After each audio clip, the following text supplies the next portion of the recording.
Welcome. Today I am going to be going through the setup for Arkham Horror, the card game. So this is very exciting. So it's a deck building game and with horror components to it. So in today's video, I'm going to be going through the setup for the first chapter of the campaign. And then in future videos, I will be going through the first 3 chapters, which are all in the core game itself. So just if you are setting up at the same time as me, you may find that you need to pause the video here and there. I already have a lot of the components ready to go, but you may need to actually sort through them yourself. So feel free to pause the video as you need to. With the following videos, when I'm actually going through playing the game, if you have not actually played, you may want to wait until you've done a playthrough yourself, because there are some spoilers that will come about as we go through the game. But let's get started. Okay, so I'm actually just going to be going through. You can follow along with the Learn to Play guide, and it will tell you exactly what to do. So first things first, you're going to make sure to choose your investigator. I'm playing a solo game, so their recommendations for your first time to play the game is either with Roland Banks or Wendy Adams. I'm going a little bit crazy, and I'm actually going to be playing with Skids O'Toole. So I'm pretty psyched about that. He seems cool. I read his little info and it's pretty good. Actually, they're all pretty good. So if you're wondering, okay, well, how do I know what cards to put in? So on page 4, if you're choosing Roland Banks or Wendy Adams, it has a list right there. You can do your own deck customization as long as you follow the rules that are set out by that particular player that you're playing. So for example, on the one side, it talks about the deck size as well as deck building options and the deck building requirements. So as long as you meet those, then you're good to make your own. But if you're looking for a starter deck to use, which is what I did, on page 15, it actually goes through starter decks for all 5 of the investigators that you can choose from. So that's what I did. I used the Skids O'Toole starter deck, and I pulled all of the cards out that I need, and those are over here. So I have them, and I'm just putting them to the right of my play area, and this will be the deck that I pull from. So they are sorted and they have been shuffled as well, so I am good to go over there. All right, so the next thing that we do for setting up the game, okay, so the next thing we do is assemble the token pool. So these are, if you're playing with more people, you need to be able to reach it for everyone. So I have a little bowl here, and I have, so there's damage tokens, horror tokens, resource tokens, and then the clue and doom tokens, which are double-sided, if you're wondering. So those are all there within easy reach for myself. All right, so the next part is to assemble the chaos bag. So I have a little baggie here where I put all of my chaos tokens in. So the ones that you take, you'll find that there's actually a lot more tokens than you need. But based on the difficulty of the game that you are playing, you will pull a different number of tokens. So on the, I'll put a little bit closer, the one that looks like this gives you different types of difficulty levels, and that's going to determine what is in your chaos bag. So I'm going to be pushing myself a little bit and seeing what happens when we play on the hard difficulty, which is I want a true nightmare. So I went ahead and I took out all the ones that are applicable for that difficulty level, and have my little chaos bag here. I'll put them all back. And so you can decide which difficulty you want to play on. I don't know if it's a good idea that I chose the hard difficulty. It's not the hardest one. There is expert So I didn't go that crazy, but I'm hoping I have just general game experience with other card games and other board games. So I'm hoping that it will be a good level for me in terms of a challenge. But hopefully I can actually complete the game. We'll find out. We'll see what happens. Okay. So after you have done those, you can, so if you're sort of getting ready to actually start to play, you can take your resource tokens, which are these ones, and you can take 5 of them per player. And you can draw your opening hand, which would be 5 cards from your deck. So I'm going to actually go ahead and take these. 1, 2, the reason that I'm putting them close to where my deck is because to play cards, so when you're playing cards, you'll see a number on the top left corner, and that is the card cost. So that is where resource tokens come into play. All right, and then we're gonna draw the opening hand. So I'm gonna, as I pulled out that one card, I'm gonna give it an extra little shuffle. I had shuffled it quite sufficiently before, so. All right, so we have 1, 2, 3, 4, and 5. Okay. So they do have a couple of things. So one is it mentions that if during the step you have drawn a weakness card, which I have my weakness that is particular for my player, you can set it aside, draw the additional card, and then shuffle the weakness back into the deck. It also suggests that you can also take a mulligan if you need to at this point in time.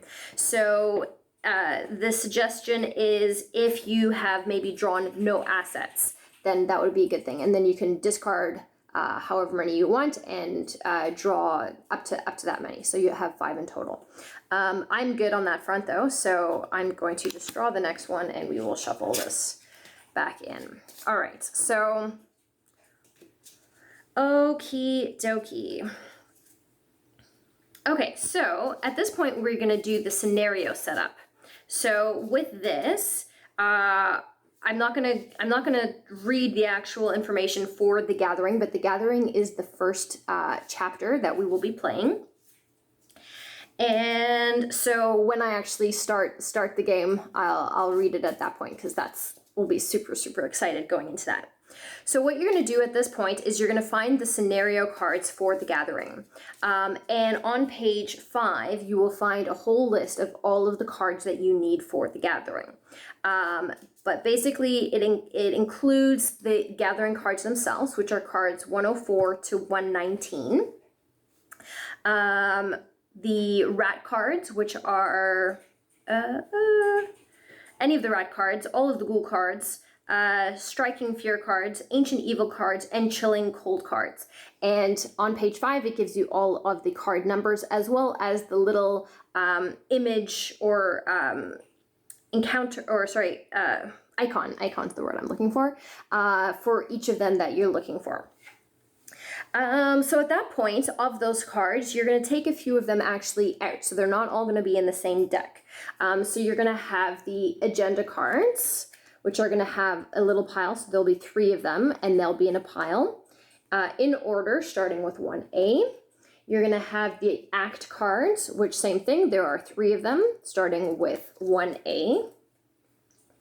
You're going to have the actual card, The Gathering itself, and depending on which difficulty level you're playing on, so easy and standard is on one side and hard and expert is on the other side, and that's going to change things up for when you're drawing from the chaos bag. So I have mine on hard/expert. All right. So, and then I've sort of put them all together because they sort of are all intermingle in terms of when they're necessary. I've sort of kept all of that information on the left side here. As I play the game, how I intend to have it sort of set up is I may actually sort of shift things over a little bit and have my assets. So those are sort of the things that I will have on me. So for example, I may have a slot for having an amulet or a necklace. And so I might have that. Another example would be, let's see, what do we have here? Okay, this is a good example. So 45 automatic. You can see on the bottom right corner, there's a little picture of a hand. So it's going to go into your hand slot. And you'll find all that information in the book as well in terms of the different types of slots that you have that you can use. Okay, so now that we've put aside the agenda deck, the act deck, the scenario reference card, you're going to put the study into play. And when you do that, there'll be two sides to the two location cards. So you want to put the one that has the little lock sign next to, or the keyhole. Keyhole is a better way of putting it. So you're going to put that side up, and you're going to put your the smaller investigator card next to it to indicate that that's where you are. Okie dokie. When you actually do start playing, you're going to, there'll be two little numbers on the side, one with a black background, one with a white background. The one with the white background is the clue value. So you'll be putting clues, which are these tokens, onto that study. So when we flip the study, depending on how many clue values are there, we'll be putting those on. Okay, the other thing that you need to do is set the other locations aside and out of play. So I have done that. They are off the screen, and they are just within easy reach for me to use as I need them. You're then going to take two cards, card 116 and 117, which is the Ghoul Priest and Leda Chantler, and you're going to take them out of the deck as well. So I have them over here, and I have also put them aside. All of the other cards, you are then going to, this is now going to be your encounter deck. And you can, I have not shuffled these yet. Okay, so shuffle them, and this is going to be your encounter deck. And at this point, you are ready to play the game. So some couple things to keep in mind. As I mentioned earlier, I'm probably going to actually shift my stuff up a little bit. That way I have sort of the cards that I'm playing out in front of me right here, and then the assets that I have will be on my left side. Then the part that's going to be sort of in the main game area, but still close to me, will be any type of, I think they call it the threat area. So if I'm engaging any enemies, that's where we'll be doing that information. If I have any curses, injuries, other afflictions, those will all go in that area there.